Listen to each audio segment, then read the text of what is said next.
Hi hello எல்லோரும் எப்படி இருக்கீங்க? இன்றைக்கி ஒரு லஞ்ச் பாக்ஸ் ரெசிபி பார்க்கலாம். ரொம்ப குயிக்காக செஞ்சிடலாம். கொங்கு நாட்டு ஸ்பெஷல் அரிசி பருப்பு சாதம். அதுக்கு கூட தொட்டுக்க பொட்டேட்டோ மசாலா எப்படி செய்கிறதுன்னு பார்த்துடலாம். நான் வந்து 1:1 ரேஷியோவில் 1 கப் அரிசி 1 கப் பருப்பு எடுத்திருக்கேன். ஸோ அதை நல்லா கழுவி ஊற வச்சிடலாம்.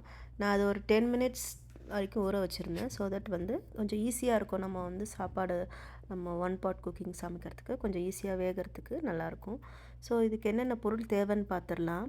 தாளிக்கிறதுக்கு வந்து ஃபஸ்ட்டு நம்ம கடுகு போட்டு தாளிச்சிடுவோம். தாளிச்சிட்டு அதுக்கு வந்து மிளகு, சீரகம், வெந்தயம், வரமிளகாய் காரத்துக்கு ஏற்ற, அதுக்கப்புறமா வந்து பார்த்திங்கன்னா கருவேப்பிலை, பூண்டு, சின்ன வெங்காயம்.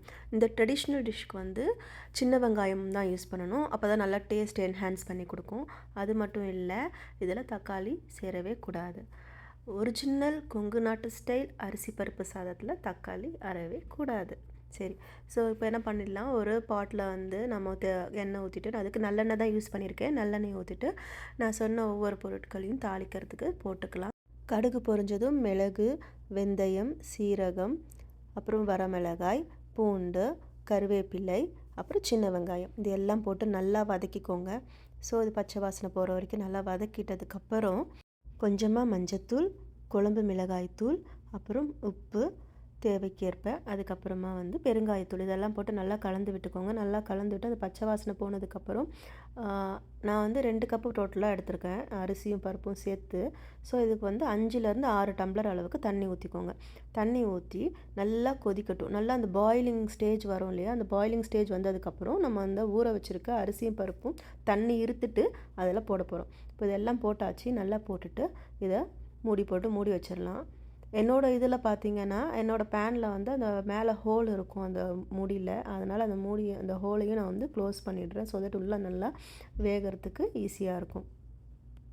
பொட்டேட்டோ மசாலா ஃப்ரை எப்படி பண்ணுறதுன்னு பார்த்துடலாம். அதுக்கு தேவையான மசாலாவுக்கு வந்து நம்ம ட்ரை ரோஸ்ட் பண்ணி வறுத்துக்கணும். ஸோ பட்டை, கிராம்பு, அப்புறமா வந்து மிளகு, சீரகம், சோம்பு, தனியா இதெல்லாம் போட்டு நல்லா ட்ரை ரோஸ்ட் பண்ணிக்கலாம். ட்ரை ரோஸ்ட் பண்ணிவிட்டு அதை ஆற வச்சு பவுடர் பண்ணி வச்சுக்கோங்க.